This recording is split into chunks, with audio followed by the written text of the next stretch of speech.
Okay, I was doing some scrolling on social media earlier and getting ready to go to bed in the shower. Um, a lot of things are coming in. Um,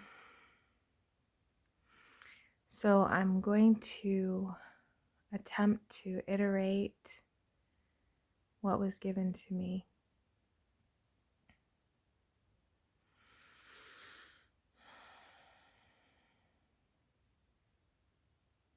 Okay.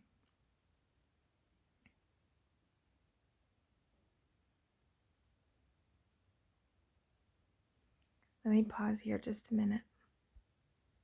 Okay. Um, so the concept and idea of what the world, what the world calls Satan. What the world calls Satan is only a concept and an idea that was intended to explain a truth. Okay. The truth is that all things in its pure form are God. All things in its pure form are God. When you look at a thing in its purity and its perfection, as it moves away from the resonance of God, it takes on distortions or layers of what you call fear begin to overshadow the once perfect, the once pure, the once God like resonance,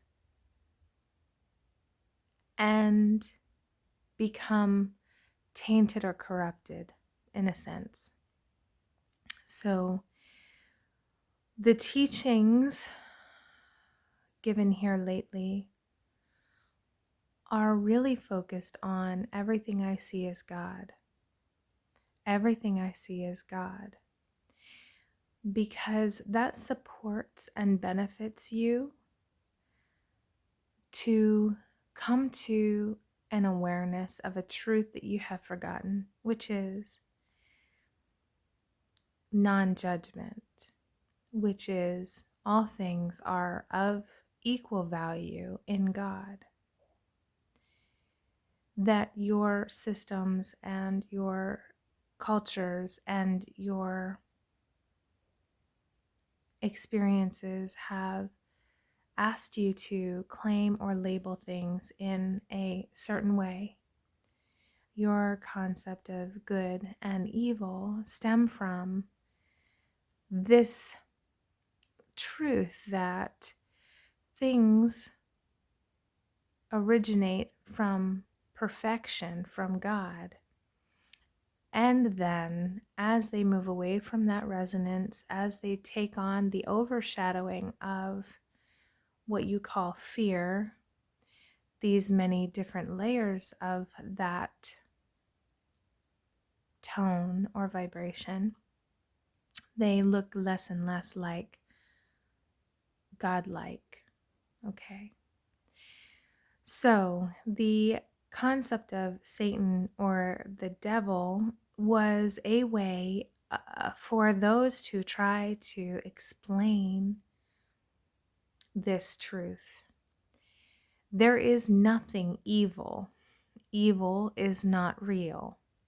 Evil is a judgment. Evil is an opinion. Evil is a construct of the systems of the world that you have lived in. It is not real at the level of God.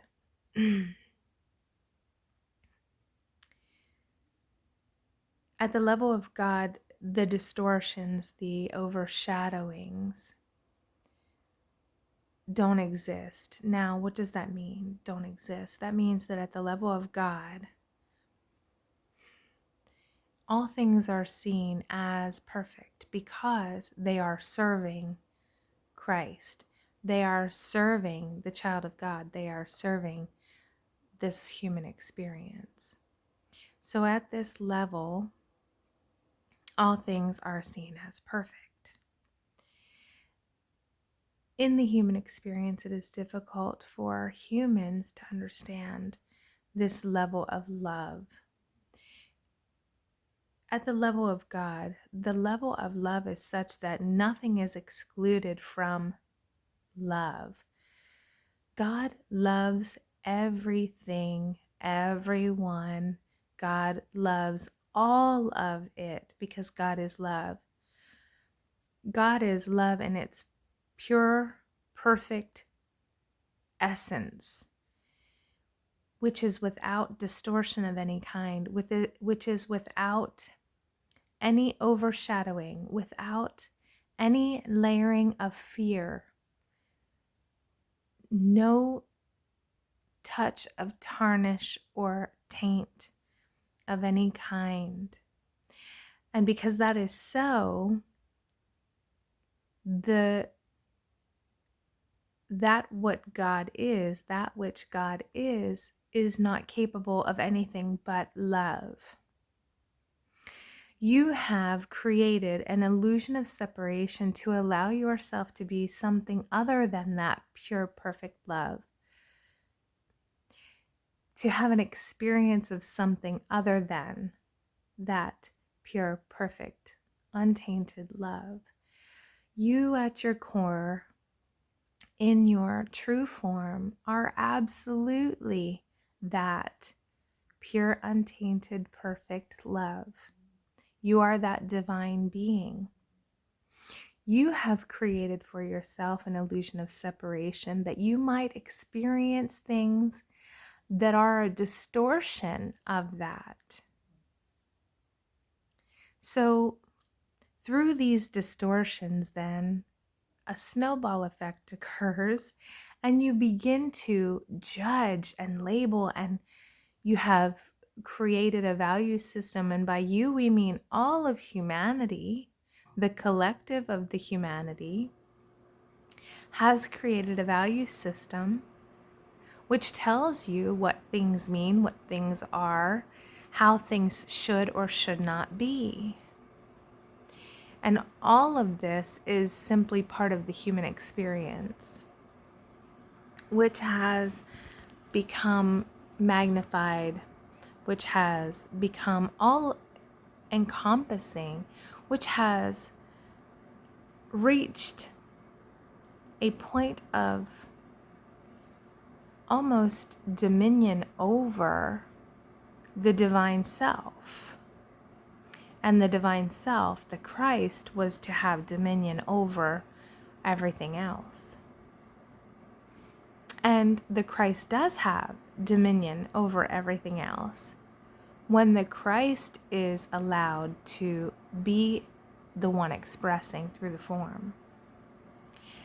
So what you see in your world is many different things coming to the surface, many different beliefs being played out. And they must be done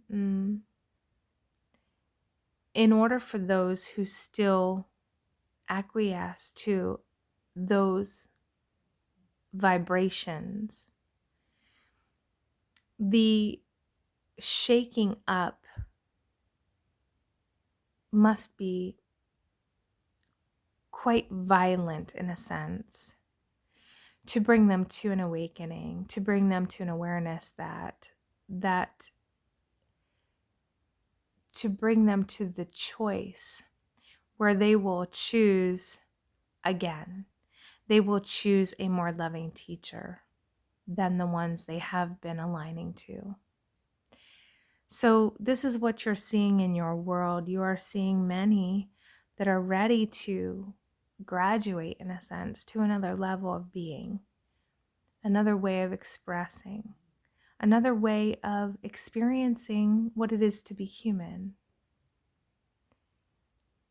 a greater unity in experience, a cooperation, um, coming together in a way that has not been on this planet for a long, long time. And the other part you are seeing, and this is why it seems so dramatic, because you do have those that are ready to graduate to another level, and then you have those who are struggling, it would seem, who are fighting, warring, contending, who are being aggressive with each other, acting out hostilities, and it all stems from this fear, which is the overshadowing, which is the layers of distortion that are experienced moving away from the resonance of pure, perfect love, which is God. And so, because they have been cycle after cycle after cycle in compliance and in agreement to these vibrations of fear, it must reach a cataclysm, it must reach an apex to a point that is so obvious, so undeniable, that all involved will choose a new way of being, a new way of experiencing humanity, experiencing as a human. Yes. So the concepts of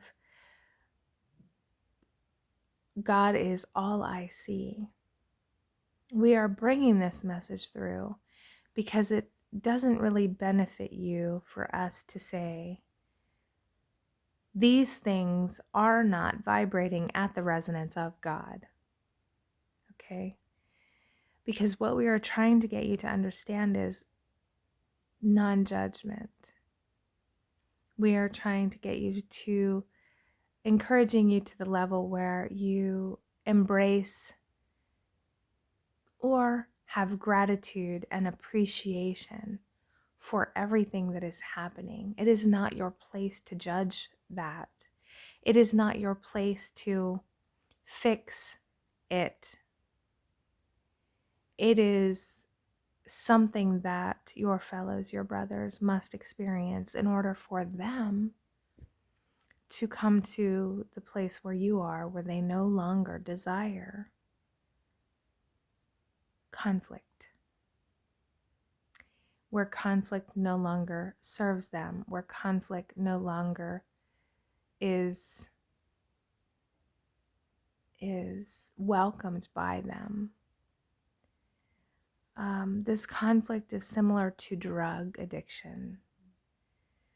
In your world, you have sayings about people who love drama. And many of you will understand what we mean when we say that. Some of you love drama.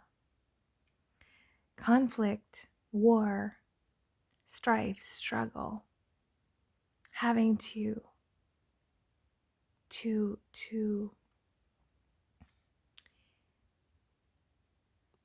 work so very hard to achieve something. This is all part of that same energy of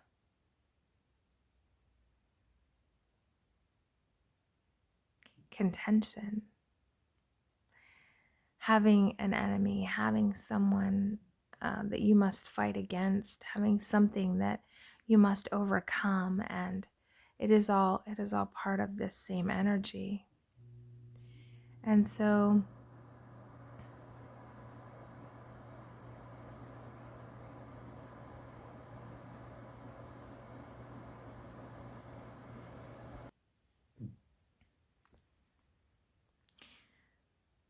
once those who are involved in this conflict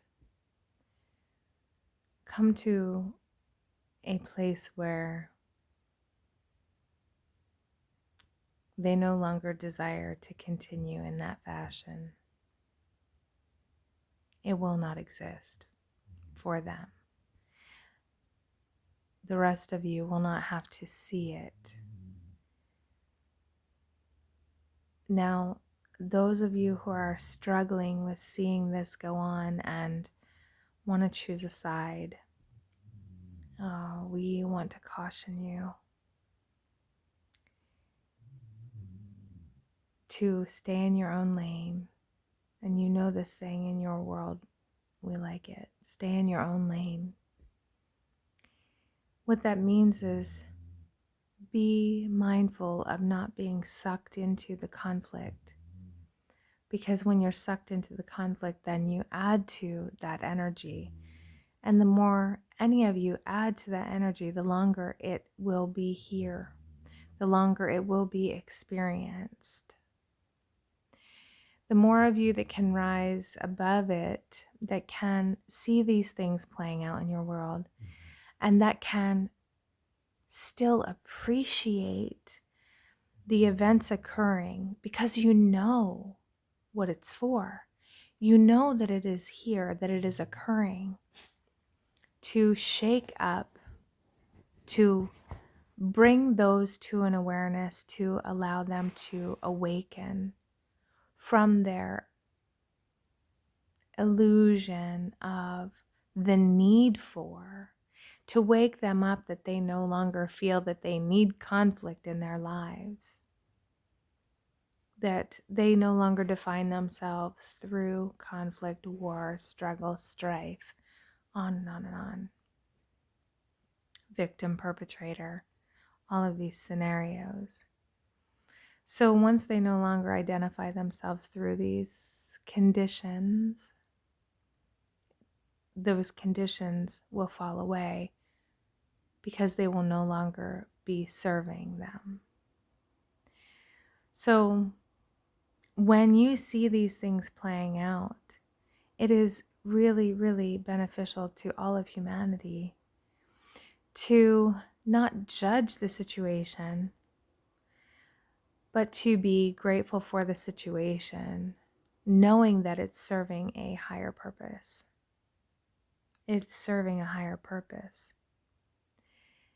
In all of your day, in all of your moments, if you can remember, which we would also say realize, to remember. If you would remember that everything that you experience, everything that your neighbor experiences, everything that is occurring is actually for the good of all. It serves a higher purpose. This is a requirement of faith. But when you get to the point of knowing faith is no longer necessary, you'll get to the point where you just know that it is for the greater good of all.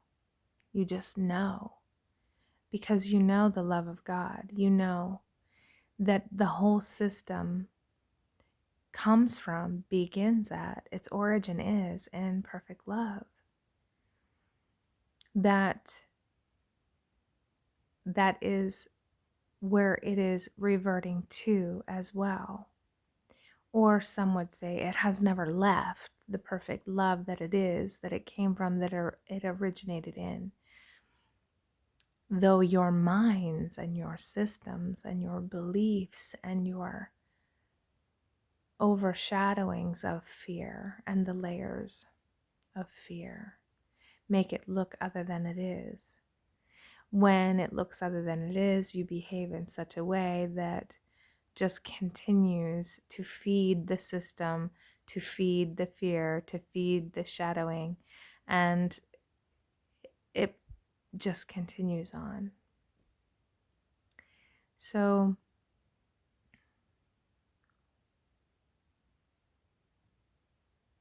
that is all we wish to bring through at this time. If more comes to me, I will record it and I will post it. Um, I was just being given a bunch of little pieces of things, and it's not always easy to recall every nuance of. I'm not as articulate. The information when it comes through, it flows so freely, and then when I attempt to speak it, something is lost, and I just don't have perhaps the vocabulary to convey the information as well, as succinctly as it just comes in. So I think that's it for now. I'm sure I'll know if there's more. And peace and love, may you be blessed.